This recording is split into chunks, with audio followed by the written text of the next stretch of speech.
பகல்காமில், அதாவது காஷ்மீர் உள்ள தெற்கு காஷ்மீர் உள்ள பகல்காம் உள்ள பைசரன் பள்ளத்தாக்கில் தான் இந்த கொடூர பயங்கர சம்பவம் நடந்திருக்கிறது. இதுவரை 26 பேர் பலியாகி இருப்பதாக அதிகாரப்பூர்வமாக அறிவிக்கப்பட்டிருக்கிறது.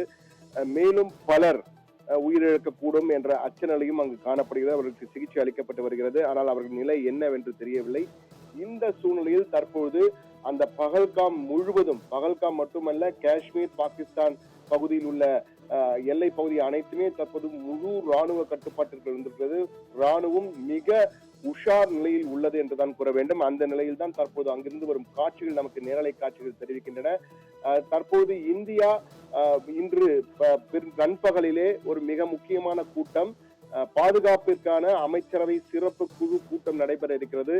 இந்த கூட்டத்திலே பிரதம அமைச்சர் நரேந்திர மோடி, ராஜ்நாத் சிங், ராணுவ அமைச்சர் ராஜ்நாத் சிங், உள்துறை அமைச்சர் அமித்ஷா, அதே போன்று வெளியுறவுத்துறை அமைச்சர் ஜெய்சங்கர், தேசிய பாதுகாப்பு ஆலோசகர் அஜித் தோவல், கேபினெட் செயலாளர், ராணுவ செயலாளர் ஆகியோர் எல்லாம் பங்கேற்க இருக்கிறார்கள். இதில் இந்த கேபினெட் குழுவான் பாதுகாப்பு கமிட்டியிலே நிர்மலா சீதாராமன் இருக்கிறார். அவர் தற்போது வெளிநாட்டு சுற்றுப்பயணத்தில் வந்தால் அவரும் விரைவில் நாடு திரும்புவார் என்று எதிர்பார்க்கப்படுகிறது.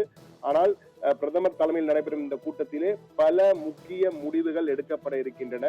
அதாவது மீண்டும் ஒரு யூரியில் நடைபெற்றது போல மீண்டும் ஒரு சர்ஜிக்கல் ஸ்ட்ரைக் நடத்தலாமா? ஏனென்றால் இந்த பயங்கரவாத தாக்குதலை நடத்தியது த ரெசிஸ்டன்ஸ் ஃப்ரண்ட் என்ற ஒரு தீவிரவாத அமைப்பு தான், TRF என்று அழைக்கப்படுகின்ற அமைப்பு தான் என கிட்டத்தட்ட உறுதி செய்யப்பட்டிருக்கிறது. அவர்களும் சமூக வலைதளங்களில் நாங்கள் தான் நடத்தினோம் என பொறுப்பேற்றிருக்கிறார்கள்.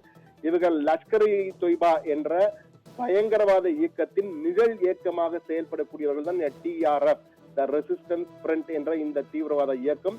இவர்கள் ஜம்மு காஷ்மீர் ஏற்கனவே பலரை பயமுறுத்தியிருக்கிறார்கள். பல பத்திரிகையாளர்களை, ஊடகவியலாளர்களை மிரட்டி ராஜினாமா செய்ய வைத்திருக்கிறார்கள். எங்களுக்கு எதிராக செய்திகள் போடுகிறீர்களா என்று.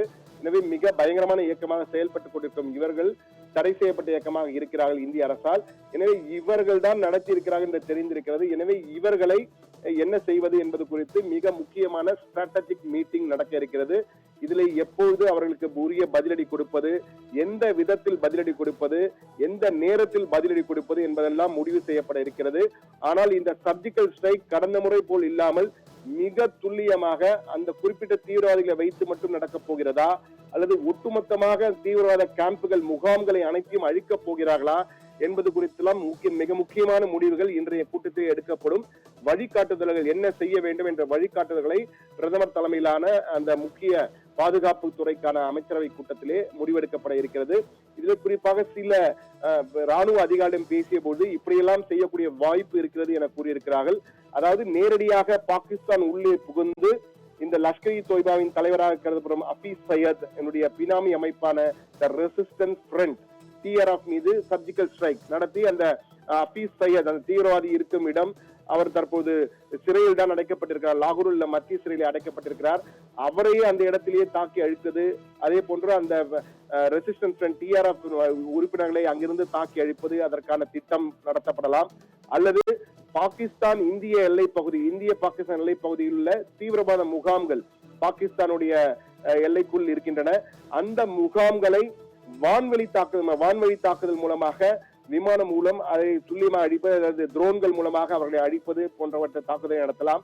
அல்லது சில நாட்கள் தற்போது அமைதியாக இருக்கிற நாட்டுக்குள் புகுந்துள்ள தீவிரவாதிகளை மட்டும் வேடையாற்றிவிட்டு அமைதியாக இருந்துவிட்டு திடீரென ஒரு நாள் சென்று அவர்களை மட்டும், அந்த உள்ளே புகுந்து அவர்களை மட்டும் ஏற்கனவே நடத்தியது போல சர்ஜிக்கல் ஸ்ட்ரைக் என்ற வகையில துல்லியமாக அவர்களை மட்டும் தாக்குதல் நடத்தி அழிக்கலாம். அல்லது தீவிரவாதிகள் எதிராக ஒட்டுமொத்தமாக போர் அறிவித்துவிட்டு எல்லை பகுதியில் உள்ள அனைவரையும் வாஷ் அவுட் செய்வது, ஒட்டுமொத்தமாக அழிப்பது என்ற வகையிலே பாகிஸ்தான் எல்லைக்குள் புகுந்து இந்திய ராணுவம் அவர்களை அழிக்கலாம் என பல வகையான திட்டங்கள் இருக்கின்றன. இதில் எந்த திட்டத்தை பிரதமரும் அவருடைய தலைமையிலான முக்கிய அமைச்சர்கள் அடங்கிய குழு முடிவு செய்ய போகிறது என்பது என்னவென்று தெரியவில்லை. ஆனால் இது பற்றி ஏதேனும் ஒன்றை தேர்ந்தெடுப்பதற்கான வாய்ப்புகள் அதிகம் இருக்கிறது. ஆனால் இந்தியா கொடுக்க போகும் பதிலடி என்பது மிக பெரிய பதிலடியாக இருக்கும். தீவிரவாதிகள் மீண்டும் எழவே முடியாத அளவுக்கு மிகப்பெரிய பதிலடியாக இருக்கும் என்பதிலே மிக தெளிவாக அரசு அதிகாரிகள் இருக்கிறார் என்பதை மட்டும் நம்மால் ராணுவத்திலிருந்து வருகின்ற தகவல்கள் மூலமாக நம்மால் புரிந்து கொள்ள முடிகிறது. எனவே இன்று நண்பகலில் முக்கிய முடிவு எடுக்கப்படும். ஆனால் அது குறித்த வெளிய அறிவிப்புகள் பெரிதாக இருக்காது. செய்கைகள் மட்டும்தான். Action will be there, not on words. Action will be there என்ற வகையில் தான் கூறியிருக்கிறார்கள். எனவே நிச்சயமாக செயல் இருக்க போகிறது. அந்த நடவடிக்கை என்ன, எப்போது என்பது மட்டும் கணிக்க முடியாது. அது ஒரு சிலருக்கு மட்டுமே தெரிந்த ஒரு சிலர் என்று கூட கூறியது ஓரிருவர், பிரதமருக்கும் மற்றொரு அதிகாரிக்கு மட்டும்தான் தெரியும்.